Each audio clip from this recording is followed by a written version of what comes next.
La oposición es la suerte que le toca a todos aquellos a quienes emplea Dios para que prediquen verdades aplicables, especialmente a su época.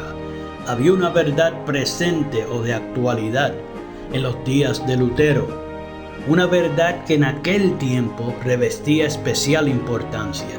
Y así hay ahora una verdad de actualidad para la iglesia en nuestros días. Porque el Señor es el Espíritu. A continuación, el programa Restaurando la Verdad Presente.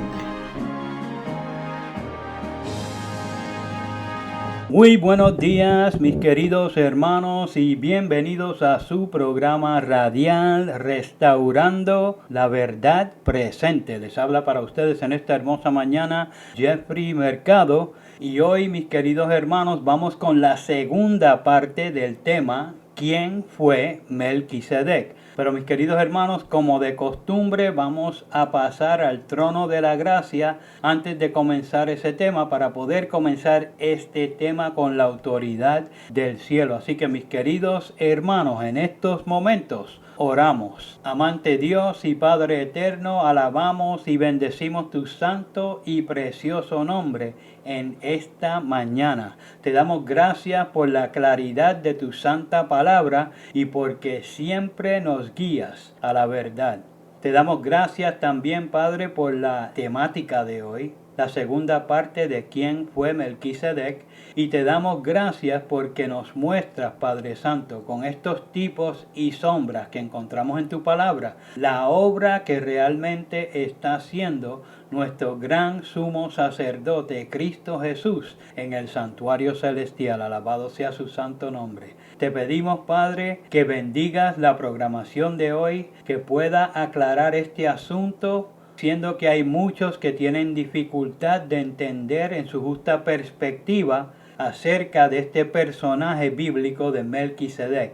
Y te pedimos, Padre, que podamos aprovechar sabiamente esta importante obra que lleva a cabo Cristo, que pronto ha de finalizar. Bendice a los que sintonicen esta grabación y dale sabiduría de lo alto para que lo puedan discernir, Padre Santo. En el nombre de Jesús te pedimos todas estas cosas. Amén. Gracias, Padre.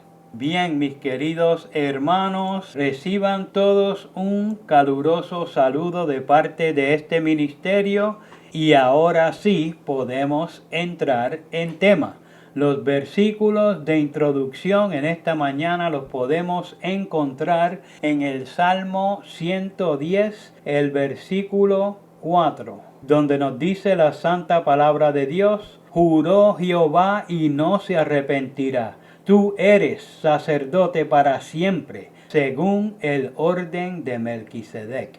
Y también, mis queridos hermanos, vamos a ir a la carta de los Hebreos, el capítulo 5, los versículos 5 al 10, donde allí dice la santa palabra de Dios: así también Cristo no se glorificó a sí mismo, haciéndose sumo sacerdote, sino el que le dijo: tú eres mi hijo, y yo te he engendrado hoy. Versículo 6. Como también dice en otro lugar: tú eres sacerdote para siempre, según el orden de Melquisedec. Versículo 7. El cual en los días de su carne, habiendo ofrecido ruegos y súplicas con gran clamor y lágrimas al que le podía librar de la muerte, fue oído por su temor reverente. Versículo 8. Y aunque era hijo, por lo que padeció, aprendió la obediencia.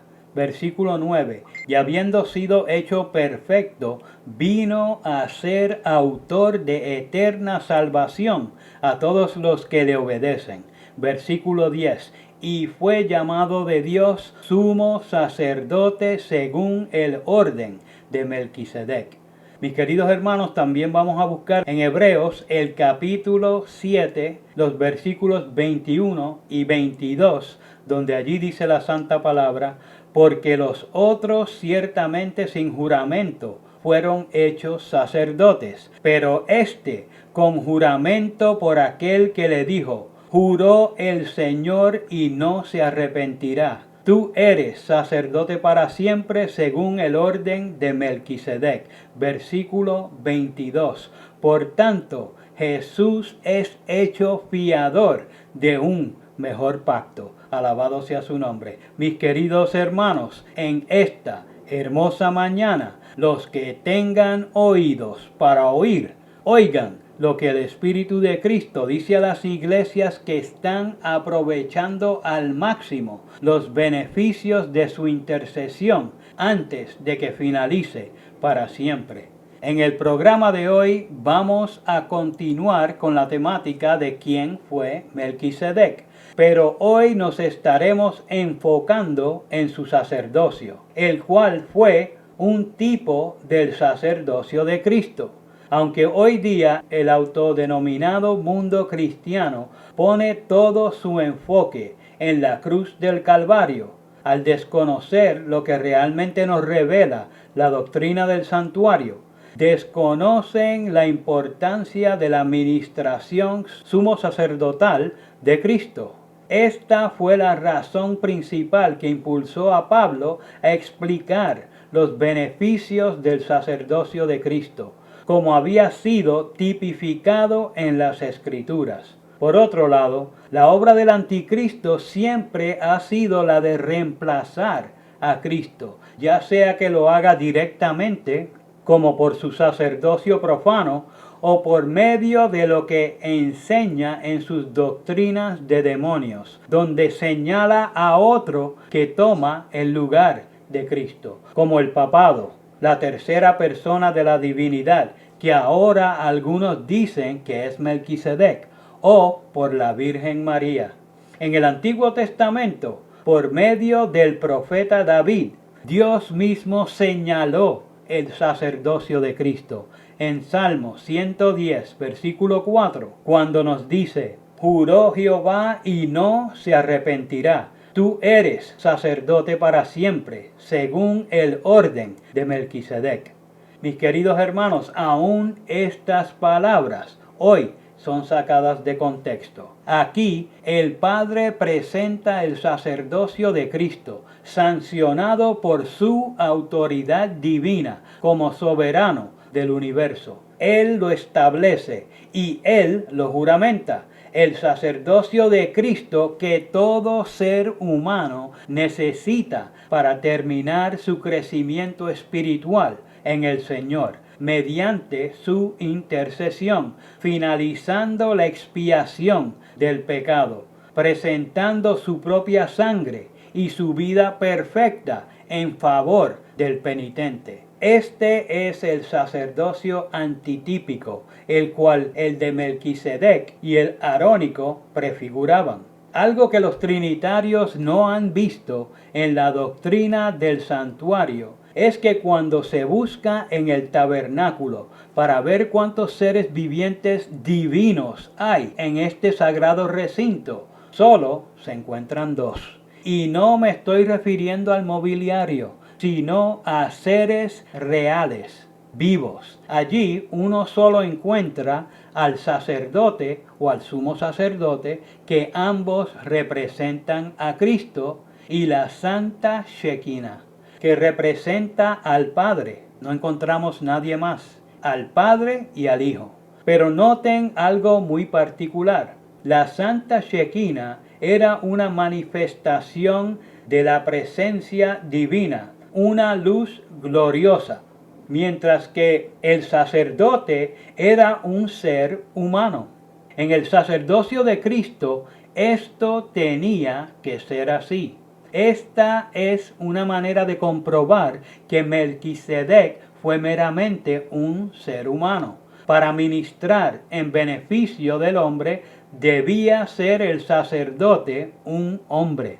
En los tipos eran pecadores arrepentidos, pero en el antitipo era Cristo, el Hijo del hombre, o sea, Cristo humanado.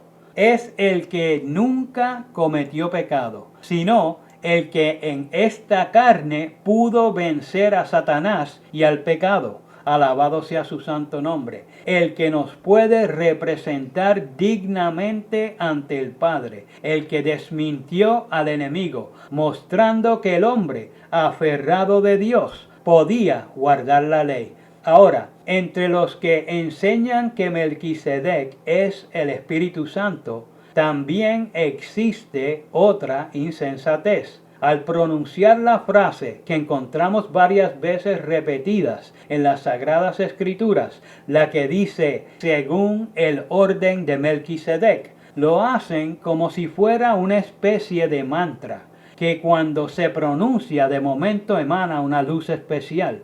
Y es muy triste, mis queridos hermanos, porque ellos entienden literalmente las cosas al revés. Por esta frase ellos entienden que Cristo iba a entrar en algo que ya había sido establecido. Lo ven como si Cristo entrara en el sacerdocio de Melquisedec, lo que daña el símbolo, porque el sacerdocio de Melquisedec solo tenía una persona.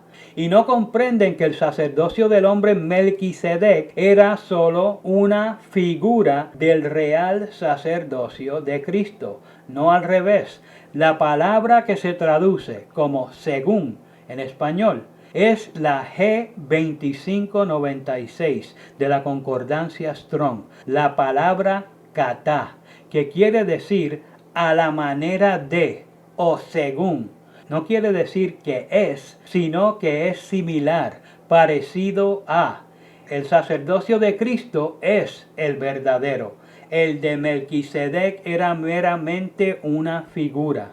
Ahora, menciono esto porque actualmente ellos lo presentan como que Cristo iba a entrar en el sacerdocio de Melquisedec. Y lo que está presentando Pablo es que iba a ser algo semejante, como dice la Escritura, no igual. Ahora, como en Hebreos capítulo 7, versículo 3, el versículo finaliza diciendo, permanece sacerdote para siempre. Los que toman todo lo que dice la Biblia de manera literal, entienden que el sacerdocio de Melquisedec era eterno. Pero Pablo solo quiere decir que no se conoció el fin de su ministerio sacerdotal. No había registro de cuándo terminó Melquisedec de ser sacerdote. De esta manera se asemejaba al sacerdocio de Cristo, siendo que su sacerdocio terminará de manera desconocida para nosotros, los habitantes de la tierra. Tampoco está diciendo que el sacerdocio de Cristo es en efecto eterno, aunque sus resultados realmente lo sean. Ahora, una cosa que quiero señalar es que estos sacerdocios, el de Melquisedec y el arónico, encontraban su validez en lo que Cristo como sumo sacerdote realmente haría, y no al revés. Estos sacerdotes ofrecían diferentes animales limpios para la expiación del pecado, pero todos simbolizaban a Cristo, el Cordero de Dios, que quita el pecado del mundo, como vemos en Juan capítulo 1, versículo 29. Y en Apocalipsis capítulo 13, versículo 8, se nos dice que ese cordero fue inmolado desde la fundación del mundo. Lo que nos lleva a la siguiente pregunta. ¿Realmente murió Cristo desde la fundación del mundo?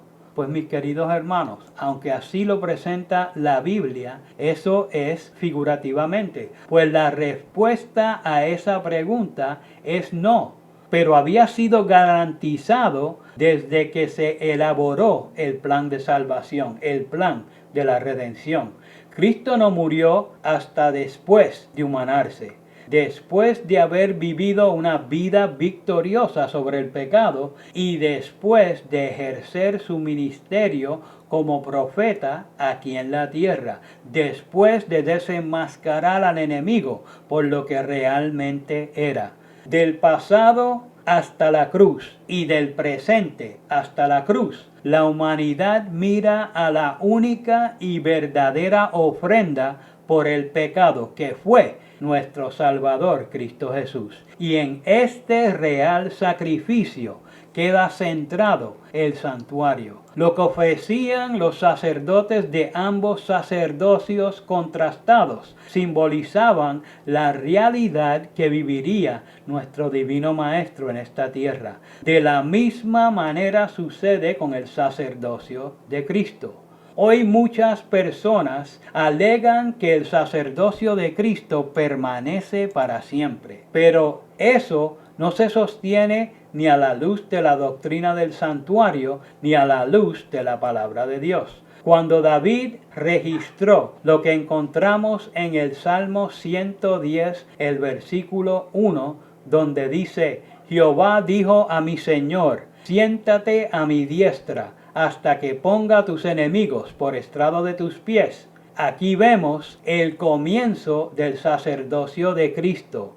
Ahí vemos cuándo fue que Cristo humanado se paró a la diestra de Dios. Ahora, esto fue registrado después del sacerdocio de Melquisedec y durante el sacerdocio arónico, en los días del rey David.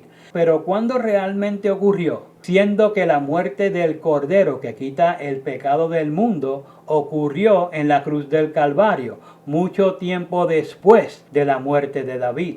Pues mis queridos hermanos, Cristo no fue entronizado hasta después de su ascensión, pues para oficiar como sacerdote necesitaba ofrecer algo. Solo después de la cruz tenía algo que realmente podía ofrecer. Podía ofrecer su propia sangre y podía ofrecer su vida perfecta que vivió en esta tierra. Pablo nos dice algo muy importante que tenemos que reconocer. En Hebreos capítulo 2, versículos 14 al 18, dice: Así que por cuanto los hijos participaron de carne y sangre, él también participó de lo mismo, para destruir por medio de la muerte al que tenía el imperio de la muerte, esto es, al diablo, que Jehová lo reprenda. Versículo 15. Y librar a todos los que por el temor de la muerte estaban durante toda la vida sujetos a servidumbre. Versículo 16. Porque ciertamente no socorrió a los ángeles, sino que socorrió a la descendencia de Abraham. Versículo 17. Por lo cual debía ser en todo semejante a sus hermanos, para venir a ser misericordioso y fiel sumo sacerdote en lo que a Dios se refiere, para expiar los pecados del pueblo. Versículo 18. Pues en cuanto él mismo padeció siendo tentado, es poderoso para socorrer a los que son tentados. Alabado sea su santo y precioso nombre, ahora y siempre. Porque Cristo sabe por experiencia propia lo que la humanidad enfrenta en este cuerpo débil después de la degeneración que ha sufrido la humanidad en el pecado. Puede auxiliarnos con el oportuno socorro porque es poderoso para auxiliar a los que son tentados. Él venció en la carne y ahora ofrece su propia sangre para la expiación del pecado. Solo como un ser humano podía llevar a cabo su ministerio sacerdotal, algo que si Melquisedec fuera un ser divino, como dicen algunos hoy, no podía servir de símbolo para el sacerdocio de Cristo, pues esto alteraba la simbología del tipo. Pero siendo que había cierta información que se desconocía acerca de Melquisedec, como quiénes eran sus padres, o cuándo nació, o cuándo murió, o cuándo comenzó o finalizó su sacerdocio, Pablo usa este ministerio sacerdotal de las Sagradas Escrituras del Antiguo Testamento de solo una persona para asemejarlo en figura al sacerdocio perfecto de Cristo. Lo único que era igual al sacerdocio de Cristo, al igual que en el sacerdocio arónico, era que el sacerdote era humano. Cristo no estuvo siempre a la derecha del Padre como representante de la raza humana. hasta que vino a este mundo como uno de nosotros y mostró al universo que en carne humana se podía vencer el pecado. Mis queridos hermanos, por eso es que Satanás fue echado del cielo después de la cruz, pues Cristo demostró que sus acusaciones eran falsas e injustas, y él, refiriéndome al enemigo, dio muerte al autor de la vida. En Juan capítulo 12, versículo 31, Cristo nos dice: ahora es el juicio de este mundo. Ahora el príncipe de este mundo será echado fuera.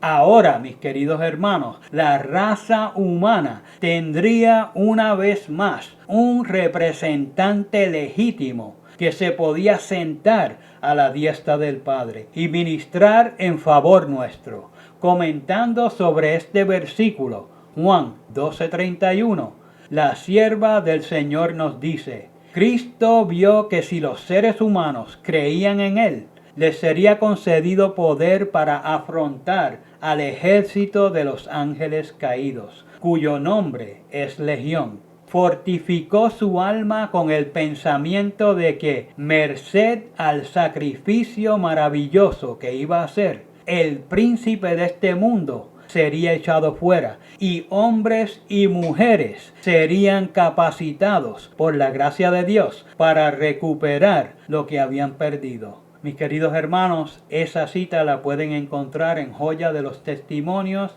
el tomo 3, la página 290, el párrafo 3. Al ministrar su propio sacrificio, podría capacitar a la humanidad para que caminara como Él anduvo. Esto es mucho mejor de lo que podía ofrecer cualquiera de sus tipos aquí en la tierra. Las sombras o figuras nunca son mejor que la realidad a la que señalan, que la realidad que representan.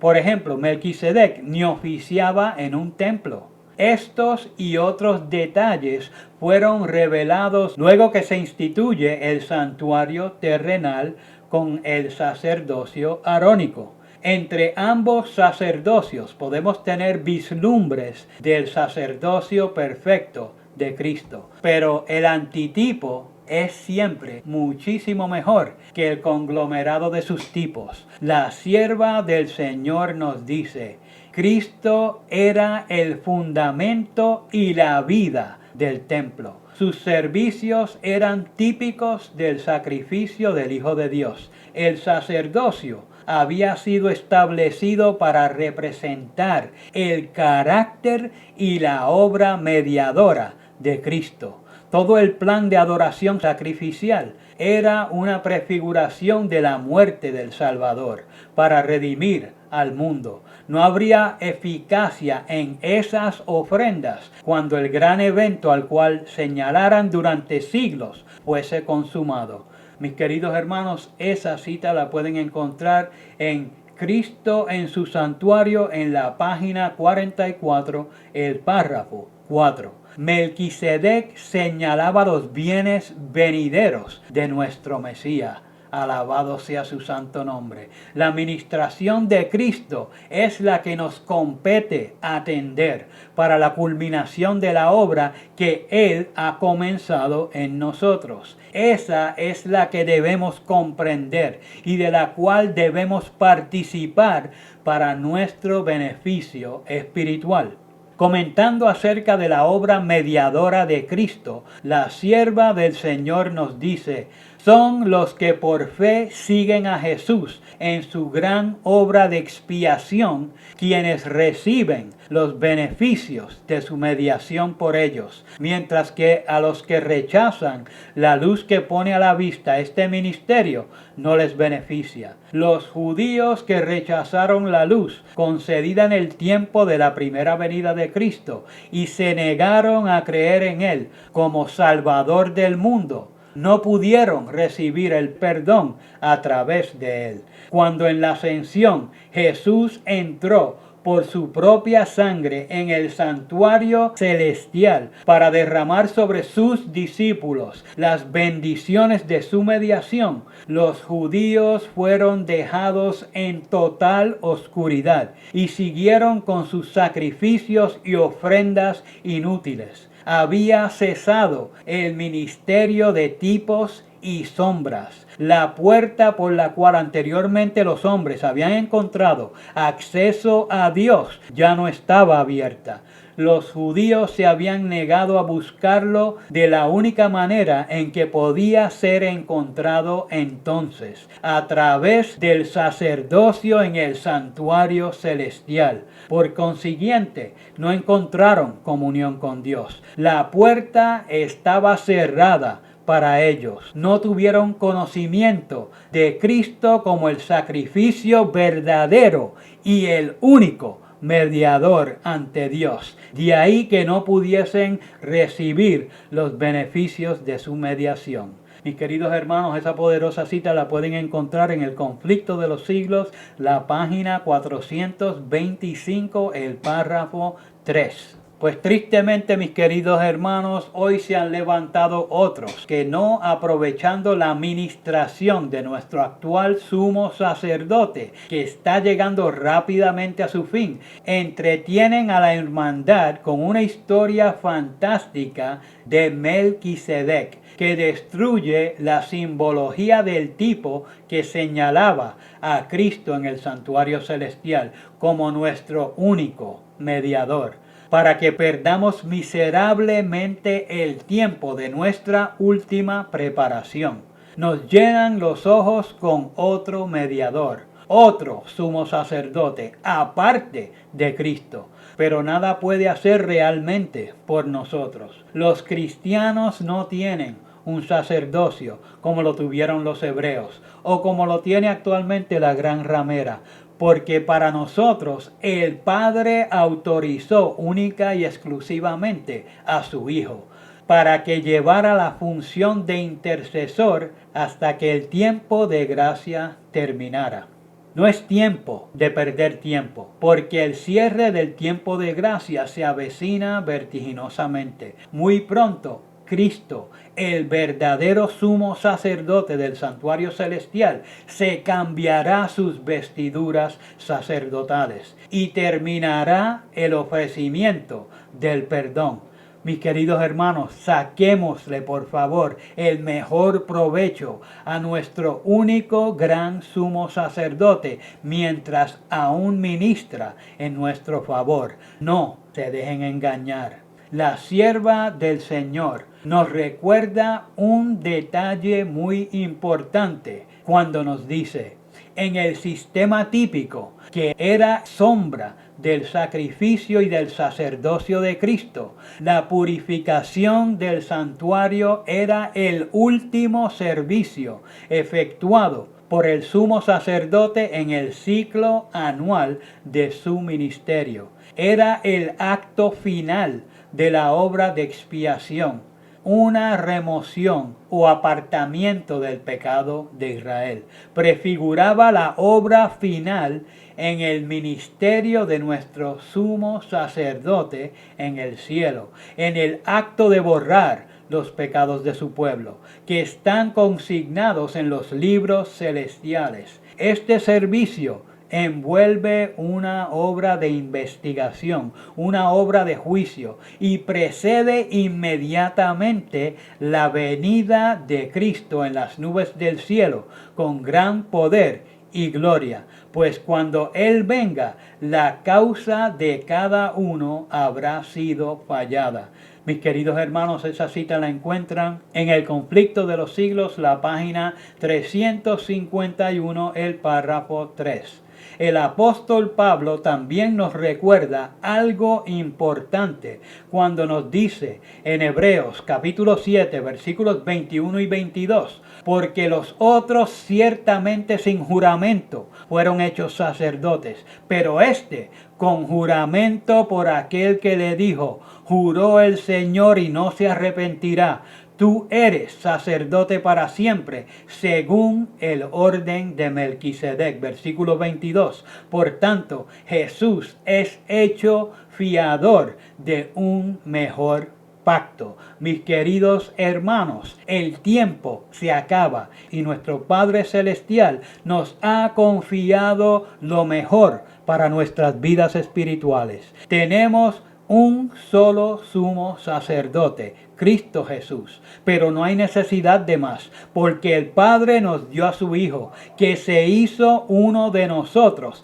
y en esta carne logró vencer, derramó hasta su última gota de sangre para salvarte a ti y a todos los que le acepten, y está a la diestra del Padre, ofreciendo su vida perfecta para que la puedas internalizar en tu corazón pensante mediante su Santo Espíritu y puedas mostrar que eres también un hijo de Dios. Aprende del hombre Melquisedec, sacerdote del Altísimo, que señalaba a Cristo en todo, hasta en el pan y vino que ofreció y vino a traer al ejército vencedor. Mis queridos hermanos, hasta aquí el programa de hoy. Les habló para ustedes Jeffrey Mercado. Hasta el próximo programa. Que Jehová les bendiga. Para copia del programa de hoy, o si quieren apoyar el programa radial Restaurando la Verdad Presente, favor llamar al 787-238-8859. 787-238-8859. Y recuerden, 1 Corintios 8:6. Nosotros, empero, no tenemos más de un Dios, el Padre, del cual son todas las cosas y nosotros en Él, y un Señor Jesucristo, por el cual son todas las cosas y nosotros por Él. Que el Padre de nuestro Señor Jesucristo les bendiga.